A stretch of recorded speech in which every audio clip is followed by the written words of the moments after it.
Bismillahir-Rahmanir-Rahim. Alhamdulillahi Rabbil Alamin. Wa salatu wa salamu ala ashrafil anbiya'i wal mursalin. Sayyidina Muhammadin wa ala alihi wa sahbihi ajma'in. Mes frères et sœurs, bienvenue à tous. Que vous soyez musulmans, chrétiens ou simplement des personnes curieuses de comprendre ce qu'est l'islam, je vous accueille avec tout mon cœur dans cet espace de savoir et de partage. Aujourd'hui, nous allons parler de quelque chose d'absolument fondamental, quelque chose qui touche au cœur même de la pratique islamique, quelque chose que chaque musulman devrait connaître, comprendre et vivre avec une profonde conviction. La question qui nous est posée est la suivante. Quelles sont les 5 choses à faire absolument le jour d'Arafat? Et je vous le dis tout de suite, mes frères et sœurs, cette question n'est pas anodine. Cette question touche à l'un des jours les plus sacrés, les plus bénis, les plus extraordinaires que l'humanité ait jamais connus. Le jour d'Arafat, c'est un jour que le Seigneur de l'univers lui-même a mis au-dessus de tous les autres jours. Et si vous ne connaissez pas encore la grandeur de ce jour, alors accrochez-vous, parce que d'ici la fin de cette vidéo, vous allez comprendre pourquoi les musulmans du monde entier tremblent d'émotion en l'évoquant. Avant de commencer, j'aimerais vous demander quelque chose de simple. Si vous regardez cette vidéo et qu'elle vous apporte quelque chose de positif, quelque chose qui nourrit votre âme et votre esprit, alors je vous invite à t'abonner à cette chaîne. Un simple clic sur le bouton d'abonnement, c'est un acte qui permettra à davantage de personnes de bénéficier de ces enseignements. Aimez cette vidéo, partagez-la autour de vous, avec vos familles, vos amis, vos collègues. Chaque partage est une sadaqa, une aumône, parce que vous contribuez à diffuser la connaissance islamique dans le monde. Et la connaissance, mes frères et sœurs, est la chose la plus précieuse que nous puissions offrir à autrui. Maintenant, plongeons ensemble dans le cœur de notre sujet. Le jour d'Arafat. C'est le 9e jour du mois de Dhul Hijjah, le dernier mois du calendrier islamique.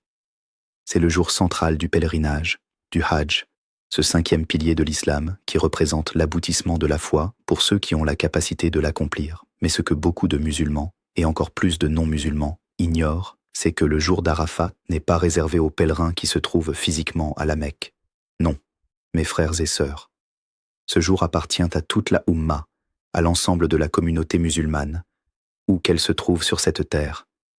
C'est un jour de grâce, de miséricorde, de pardon et d'élévation spirituelle pour chaque croyant qui sait comment en profiter. Le prophète Muhammad, que la paix et les bénédictions d'Allah soient sur lui, a dit dans un hadith rapporté par Muslim: « Il n'y a pas de jour où Allah affranchit davantage d'esclaves du feu que le jour d'Arafat. Il s'approche et s'enorgueillit d'eux devant ses anges, et dit: Que veulent-ils? Subhanallah. Imaginez cela. Le Seigneur de l'univers, Al-Malik, le roi absolu, s'enorgueillit devant ses anges de ses serviteurs qui se sont tournés vers lui avec sincérité en ce jour béni. Combien d'entre vous, mes frères et sœurs, pouvez lire ces mots sans ressentir un frisson dans votre cœur?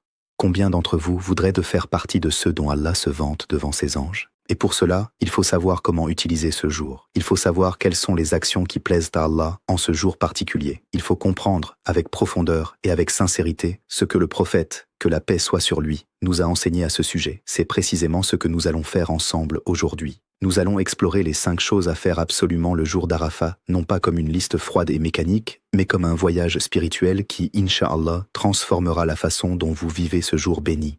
La première chose à faire absolument le jour d'Arafat, mes frères et sœurs, c'est le jeûne. Le jeûne de ce jour est l'une des actions les plus recommandées de toute l'année, et cela pour ceux qui ne font pas le pèlerinage. Le prophète Muhammad, que la paix et les bénédictions d'Allah soient sur lui, a été interrogé sur le jeûne du jour d'Arafat, et il a répondu, comme rapporté par l'imam Muslim dans son Sahih: il efface les péchés de l'année précédente et de l'année suivante. Allahu Akbar. Mes frères et sœurs, méditez ces paroles. 2 années de péchés effacés par un seul jour de jeûne. Un seul jour. Ou dans le monde entier, dans quelle religion, dans quelle philosophie, dans quel système humain pouvez-vous trouver une telle opportunité? C'est uniquement dans l'islam, parce que c'est uniquement Allah, le Très-Haut, le plus miséricordieux, qui peut accorder une telle grâce. Mais le jeûne ne doit pas être compris uniquement comme l'abstention de nourriture et de boissons de l'aube jusqu'au coucher du soleil. Non, mes frères et sœurs, le jeûne islamique est une discipline complète de l'âme. Il s'agit de jeûner avec les yeux, en évitant de regarder ce qu'Allah a interdit. Il s'agit de jeûner avec la langue, en s'abstenant des mensonges, des médisances, des injures et des vaines paroles. Il s'agit de jeûner avec les oreilles, en refusant d'écouter ce qui corrompt le cœur. Il s'agit de jeûner avec le cœur, en purifiant ses intentions et en chassant la rancœur, l'envie et l'orgueil. Le prophète, que la paix soit sur lui, a dit: Celui qui ne laisse pas les faux propos et le fait d'y agir, Allah n'a pas besoin qu'il délaisse sa nourriture et sa boisson. Ce hadith, rapporté par Al-Bukhari, nous enseigne que le jeûne véritable est un jeûne de l'être entier et non pas seulement du corps. Alors, mes frères et sœurs, lorsque vous jeûnez le jour d'Arafat, faites-le avec une conscience totale. Faites-le avec gratitude envers Allah qui vous a donné la capacité de jeûner, alors que des millions de personnes dans le monde souffrent de maladies qui les en empêchent. Faites-le avec l'intention sincère de vous purifier, de vous rapprocher d'Allah, d'effacer vos erreurs passées et de vous préparer à une année nouvelle dans l'obéissance à Allah. Et sachez que chaque heure de ce jeûne est comptabilisée dans votre balance des bonnes œuvres et qu'Allah ne laisse jamais la récompense des sincères se perdre. La deuxième chose à faire absolument le jour d'Arafat, mes frères et sœurs, c'est le dhikr, la mention d'Allah, et pas n'importe quel dhikr. En ce jour précis, les savants de l'islam ont unanimement souligné l'importance de formuler abondamment certaines expressions particulières. Le prophète Mohammed, que la paix et les bénédictions d'Allah soient sur lui, a dit « La meilleure supplication est celle du jour d'Arafat, et la meilleure chose que j'ai dite, moi et les prophètes avant moi, c'est « La ilaha illallah, wahdahu la sharika lah, lahul mulku wa lahul hamdu, wa huwa ala kulli shay'in qadir ». Ce hadith est rapporté par At-Tirmidhi et il nous enseigne que la formule la plus excellente en ce jour béni est précisément cette affirmation de l'unicité absolue d'Allah. Mes frères et sœurs, cette formule est un trésor inestimable. Décortiquons-la ensemble pour en comprendre toute la profondeur. La ilaha illallah. Il n'y a de Dieu que Allah. Cette affirmation est le fondement de toute la foi islamique. Elle signifie que nous reconnaissons qu'aucune créature, aucune idole, aucun être humain, aucun ange, aucune institution humaine n'a le droit d'être adoré ou obéi de manière absolue, si ce n'est Allah, le créateur de l'univers. Wahdahu la sharika lah, seul, sans associé. Cette précision est essentielle, parce qu'elle rejette catégoriquement toute forme de polythéisme ou d'association à Allah, qu'elle soit explicite ou subtile. Lahul mulku wa lahul hamdu. À lui appartient la royauté et à lui appartient la louange. Tout ce qui existe lui appartient. La richesse que vous avez, la santé que vous possédez, la famille qui vous entoure, tout cela lui appartient et tout cela mérite gratitude et louange envers lui. Wa huwa ala kulli shay'in qadir. Et il est capable de toutes choses. Rien n'est impossible pour Allah. Aucune situation n'est désespérée aux yeux d'Allah. Aucun péché n'est trop grand pour être pardonné par Allah si vous vous repentez sincèrement. Répétez cette formule, mes frères et sœurs. Répétez-la encore et encore tout au long de la journée d'Arafat. Répétez-la en marchant, en étant assis, en vous levant, au travail, dans les transports, dans la cuisine. Faites de votre cœur un lieu où le nom d'Allah résonne en permanence ce jour-là, et ajoutez à cela le takbir, le tahmid et le tahlil, c'est-à-dire Allahu Akbar, Alhamdulillah, La ilaha illallah. Ces formules sont des graines de lumière que vous plantez dans votre âme et dont vous récolterez les fruits dans ce monde et dans l'au-delà. La troisième chose à faire absolument le jour d'Arafat, mes frères et sœurs, et c'est peut-être la plus importante de toutes, c'est la dua, la supplication. Et je veux vous parler de cela avec une intensité particulière, parce que beaucoup de musulmans n'ont pas encore réalisé la puissance de la dua en ce jour béni. Le prophète, que la paix soit sur lui, a dit que la meilleure supplication est celle du jour d'Arafat. Et Allah, gloire à lui, se rapproche de ses serviteurs en ce jour, d'une façon qui ne se reproduit en aucun autre moment de l'année. Imaginez, mes frères et sœurs, imaginez que vous ayez accès à la porte d'un roi immensément généreux et que cette porte s'ouvre grand devant vous une seule fois dans l'année. Vous savez que ce roi peut tout vous accorder. Vous savez qu'il veut vous donner. Il attend de vous que vous veniez frapper à sa porte et que vous lui demandiez « Est-ce que vous allez rester chez vous ce jour-là ? Est-ce que vous allez vous préoccuper de choses futiles alors que cette porte est ouverte ? » Bien sûr que non. Eh bien, le jour d'Arafat, c'est exactement cela. La porte de la miséricorde d'Allah est grande ouverte, et Allah attend vos supplications. Alors, que faut-il demander? Demandez tout, mes frères et sœurs. Demandez d'abord le pardon pour vos péchés, parce que nous sommes tous des pécheurs. Aucun d'entre nous n'est parfait. Nous avons tous failli, nous avons tous blessé quelqu'un, nous avons tous négligé nos devoirs envers Allah ou envers nos proches. Demandez le pardon avec une sincérité totale, avec les larmes si elles viennent, avec l'humilité d'un esclave devant son Seigneur. Demandez ensuite la santé, parce que la santé est une bénédiction que nous prenons souvent pour acquise jusqu'au jour où elle disparaît. Demandez la guidance, parce que demeurer sur le droit chemin dans un monde rempli de tentations et de confusion n'est pas une chose simple. Demandez pour votre famille, pour vos parents, pour vos enfants, pour vos frères et sœurs en islam. Demandez pour les musulmans qui souffrent dans toutes les parties du monde. Demandez pour l'humanité entière, parce que l'islam ne t'enseigne pas l'égoïsme spirituel. L'islam t'enseigne à avoir un cœur large qui englobe toute la création d'Allah, Et lorsque vous suppliez, mes frères et sœurs, respectez les adabs, les bonnes manières de la supplication. Commencez par la louange d'Allah et par la prière sur le prophète. Élevez vos mains, parce que le prophète, que la paix soit sur lui, a dit qu'Allah est timide et généreux, et qu'il a honte de laisser les mains de son serviteur redescendre vides lorsqu'il les lève vers lui. Tournez-vous vers la Qibla si vous le pouvez. Soyez présent dans votre cœur, pleinement concentré, loin des distractions. Et ayez la certitude que Allah répond à vos supplications, soit en vous donnant exactement ce que vous demandez, soit en vous préservant d'un mal, soit en réservant la récompense pour l'au-delà. Allah répond toujours, mes frères et sœurs, toujours. Et le jour d'Arafat, sa réponse est encore plus proche, encore plus certaine. La quatrième chose à faire absolument le jour d'Arafat, mes frères et sœurs, c'est la lecture du Coran et la réflexion sur ces versets. Le Coran est la parole d'Allah, descendue comme une lumière pour guider l'humanité hors des ténèbres. Allah dit dans la sourate Al-Baqarah, au verset 185, « Le mois de Ramadan est celui au cours duquel le Coran a été descendu comme guide pour les gens, épreuve claire de la bonne direction et du discernement. » Et si le Ramadan est le mois du Coran, alors le jour d'Arafat est le jour où vous devez vous reconnecter à cette lumière avec une intensité renouvelée. Mais permettez-moi d'aller plus loin, parce que je ne veux pas que vous lisiez le Coran ce jour-là comme on lit un texte ordinaire. Je veux que vous le lisiez comme une lettre adressée personnellement à vous par votre Créateur. Chaque verset que vous lisez, demandez-vous, qu'est-ce qu'Allah veut me dire ici? Comment ce verset s'applique-t-il à ma vie, à mes difficultés, à mes joies, à mes relations avec les autres? Le Coran n'est pas un livre de musée que l'on contemple à distance avec admiration. Le Coran est un livre vivant, un guide pratique, une thérapie pour les cœurs blessés, une lumière pour les esprits égarés. Le prophète Muhammad, que la paix et les bénédictions d'Allah soient sur lui, a dit « La meilleure d'entre vous est celui qui apprend le Coran et l'enseigne ». Ce hadith, rapporté par Al-Bukhari, nous enseigne que la relation avec le Coran est une relation d'apprentissage continu et de transmission. Le jour d'Arafat, engagez-vous à lire, à réfléchir et à vous améliorer dans votre relation avec le livre d'Allah. Si vous êtes débutant, lisez quelques sourates courtes que vous connaissez et méditez sur leur signification. Si vous êtes plus avancé, lisez davantage, mais avec une présence du cœur totale. Et si vous pouvez, ce jour-là, apprendre ou mémoriser un nouveau verset, alors faites-le, parce que chaque lettre du Coran que vous récitez vous rapproche d'Allah. Il y a quelque chose de particulièrement significatif concernant le Coran et le jour d'Arafat que je veux partager avec vous.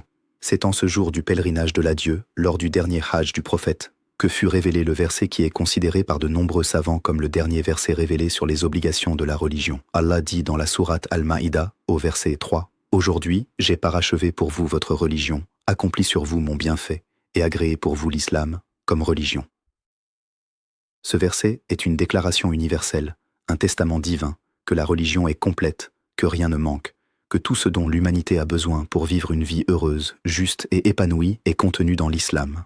Le jour d'Arafat, rappelez-vous de ce verset et laissez-le vous remplir de gratitude pour la grâce immense qu'Allah vous a accordée en vous guidant vers l'islam. La cinquième chose à faire absolument le jour d'Arafat, mes frères et sœurs, c'est le tawbah, le repentir sincère et profond.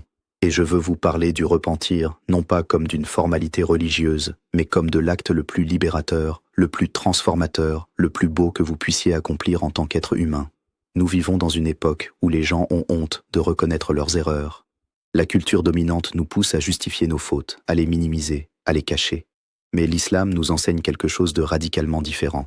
L'islam nous enseigne que reconnaître ses péchés devant Allah et s'en repentir sincèrement est un signe de force, de sagesse et de maturité spirituelle. Allah dit dans la sourate Az-Zumar, au verset 53, dit « Ô mes serviteurs qui avez commis des excès à votre propre détriment, ne désespérez pas de la miséricorde d'Allah, car Allah pardonne tous les péchés. Oui, c'est lui, le très pardonneur, le très miséricordieux. » Mes frères et sœurs, lisez ce verset encore une fois.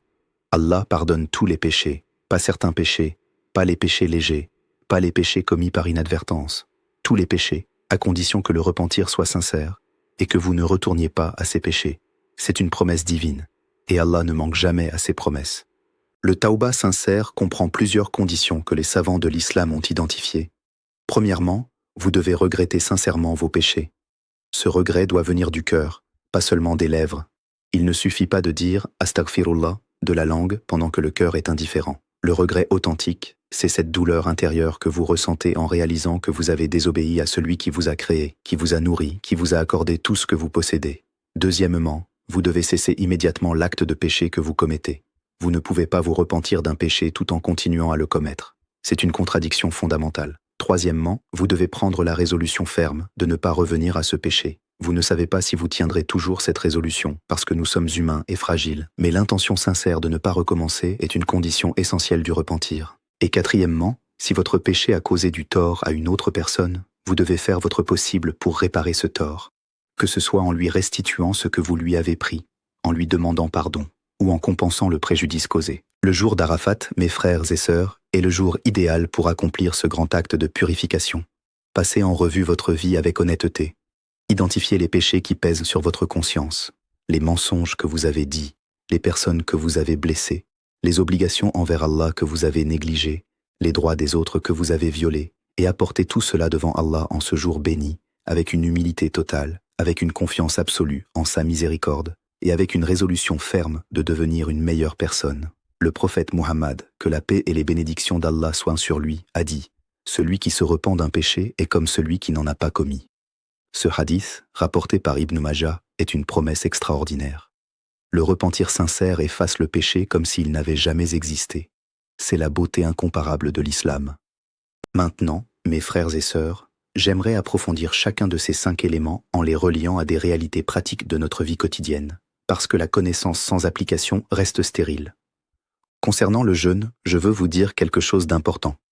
Beaucoup de personnes se sentent dépassées par l'idée de jeûner, surtout si elles ne sont pas habituées. Peut-être que vous n'avez pas encore la pratique du jeûne du lundi et du jeudi, ou du jeûne des 3 jours blancs chaque mois. Peut-être que vous trouvez le jeûne difficile pour des raisons de santé ou de circonstances professionnelles. Je vous dis ceci avec beaucoup de douceur, faites ce que vous pouvez.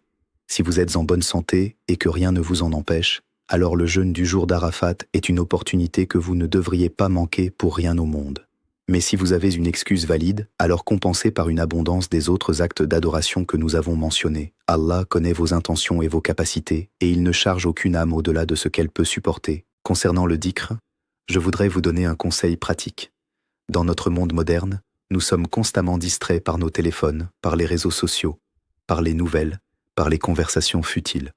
Le jour d'Arafat, faites le choix conscient de réduire ces distractions au minimum. Éteignez les notifications superflues. Éloignez-vous des discussions qui ne vous rapprochent pas d'Allah. Et remplissez ce vide avec le dhikr. Mettez une application islamique sur votre téléphone qui vous rappelle de faire le dhikr à intervalles réguliers. Gardez un chapelet entre les mains. Ou simplement, chaque fois que votre esprit commence à divaguer vers des pensées inutiles, ramenez-le vers la mention d'Allah, la ilaha illallah, Allahu Akbar, Subhanallah, Alhamdulillah. Ces 4 formules sont des trésors du paradis, comme le prophète nous l'a enseigné. Concernant la dua, permettez-moi de partager quelque chose que j'ai observé dans ma pratique et dans ma fréquentation des musulmans à travers le monde. Beaucoup de personnes, lorsqu'elles supplicient, ont du mal à trouver les mots. Elles sentent qu'elles doivent utiliser des formules complexes en arabe pour que leur supplication soit acceptée. Mes frères et sœurs, ce n'est pas le cas. Allah vous comprend dans toutes les langues. Allah entend les soupirs de votre cœur avant même que vous formuliez vos demandes. Parlez à Allah comme vous parlez à quelqu'un qui vous aime infiniment, parce que c'est exactement ce qu'il est. Dites-lui ce qui vous pèse, dites-lui vos peurs, dites-lui vos espoirs, dites-lui vos besoins. Et si vous choisissez de supplier en arabe, apprenez quelques duas authentiques du prophète, comme celle-ci, rapportée par At-Tirmidhi. Allahumma innaka afuwun tuhibbul afwa fa'fu anni. Oh Allah, tu es le pardonneur, tu aimes le pardon, alors pardonne-moi. Concernant la lecture du Coran, j'aimerais vous encourager à aller au-delà de la simple récitation. Le Coran a été révélé pour être compris et médité, pas seulement récité. Allah dit dans la sourate Muhammad, au verset 24, « Ne médite-t-il donc pas sur le Coran ?» Cette interrogation divine est un appel direct à chacun d'entre nous. Utilisez le jour d'Arafat pour lire le Coran avec sa traduction si vous ne comprenez pas l'arabe. Prenez le temps de lire quelques commentaires de tafsir pour comprendre le contexte et la profondeur des versets, et laissez le Coran vous transformer. Laissez-le questionner vos certitudes, consolider votre foi, élargir votre compréhension de l'univers et de votre place dans cet univers. Concernant le Tawbah, je veux vous partager une réflexion qui, je l'espère, changera votre rapport au repentir. Beaucoup de gens évitent de penser à leurs péchés parce que cela les met mal à l'aise, parce que cela génère de la honte ou de la culpabilité. Mais la honte et la culpabilité ne sont pas des ennemis, mes frères et sœurs. Elles sont des signaux que votre conscience est vivante, que votre fitre, votre nature primordiale, est encore intacte. Ce qui est problématique, ce n'est pas de ressentir de la honte pour ses péchés. Ce qui est problématique, c'est de rester paralysé par cette honte, au lieu de la transformer en carburant pour le repentir et le changement. Le jour d'Arafat, utilisez cette honte comme une porte d'entrée vers la miséricorde d'Allah. Transformez-la en tauba et en détermination de vous améliorer. Et je veux vous parler également de quelque chose que beaucoup de gens oublient le jour d'Arafat, mais qui est pourtant d'une importance capitale, la gratitude. Parmi les supplications et les actes d'adoration de ce jour, faites une place à la choukr, à la reconnaissance sincère envers Allah pour tout ce qu'il vous a accordé. Nous avons tendance à venir devant Allah principalement pour demander, et c'est bien, parce qu'Allah aime que ses serviteurs lui demandent. Mais Allah aime aussi ceux qui le remercient. Allah dit dans la sourate Ibrahim, au verset 7, « Si vous êtes reconnaissant, très certainement j'augmenterai mes bienfaits pour vous. » La gratitude attire davantage de bénédictions. La gratitude ouvre les portes de la miséricorde. La gratitude transforme ce que vous avez en suffisance et en bonheur. Alors, le jour d'Arafat, prenez quelques instants pour lister mentalement tout ce qu'Allah vous a accordé. La vie que vous avez, l'air que vous respirez, la famille qui vous entoure, la nourriture que vous mangez, la foi qui guide votre chemin, la santé de votre corps et de votre esprit, l'accès à la connaissance islamique. Tout cela est un don d'Allah et tout cela mérite gratitude, louange et adoration. Je veux aussi évoquer quelque chose de particulier pour nos frères et sœurs qui ont la chance de se trouver en pèlerinage à la Mecque le jour d'Arafat. Pour eux, la station à Arafat, le Wukf, est le pilier central du Hajj sans lequel le pèlerinage n'est pas valide. Le prophète, que la paix soit sur lui, a dit « Le Hajj, c'est Arafat », ce qui signifie que si quelqu'un rate la station à Arafat, son pèlerinage entier est invalide. Les pèlerins se rassemblent par millions sur cette plaine, hommes et femmes, riches et pauvres, arabes et non-arabes, de toutes les couleurs et de toutes les origines, tous vêtus du même ihram blanc qui symbolise l'égalité devant Allah et le rappel de la mort. C'est l'image la plus puissante de la fraternité humaine et de l'unité de l'islam que l'on puisse jamais contempler sur cette terre. Et ce rassemblement est une préfiguration du rassemblement ultime au jour du jugement, lorsque toute l'humanité se présentera devant Allah pour rendre compte de ses actes. Pour ceux d'entre nous qui ne sont pas à la Mecque, comme je l'ai dit, le jour d'Arafat reste un jour exceptionnel et je veux vous encourager à créer une atmosphère spirituelle chez vous ce jour-là. Préparez votre cœur la veille en faisant l'intention sincère de consacrer cette journée à Allah. Levez-vous pour la prière de Fajr avec ponctualité et enthousiasme. Organisez votre journée de façon à avoir du temps pour le dhikr, la doua, la lecture du Coran et la réflexion. Si vous avez des enfants, expliquez-leur la signification de ce jour avec des mots simples et adaptés à leur âge. Semez en eux, dès le plus jeune âge, l'amour de ces jours bénis et la conscience de leur valeur inestimable. Et si vous le pouvez, rassemblez votre famille ou des amis proches pour faire du dhikr et de la doua ensemble, parce que la supplication collective est particulièrement puissante, comme le prophète nous l'a enseigné. Je veux aussi aborder brièvement une question que beaucoup de personnes, notamment les non-musulmans parmi vous, pourraient se poser. Pourquoi le jour d'Arafat est-il si spécial? Pourquoi ce jour précis du 9e Dhul Hijjah est-il chargé d'une telle bénédiction? La réponse est simple, parce qu'Allah l'a décidé ainsi. Allah, dans sa sagesse infinie et sa volonté absolue, a choisi certains temps et certains lieux pour les charger d'une bénédiction particulière. De la même façon qu'il a choisi Ramadan parmi les mois, le vendredi parmi les jours de la semaine, et la nuit de Laylatul Qadr parmi les nuits, il a choisi le jour d'Arafat parmi tous les jours de l'année pour en faire un moment d'une grâce exceptionnelle. C'est une manifestation de sa générosité sans limite envers ses créatures. Il multiplie les occasions pour nous, il ouvre les portes de la miséricorde encore et encore. Il nous donne chance après chance pour revenir vers lui et purifier nos âmes. Et c'est ici que je voudrais m'adresser plus directement à ceux parmi vous qui ne sont pas musulmans et qui regardent cette vidéo par curiosité ou par désir de comprendre.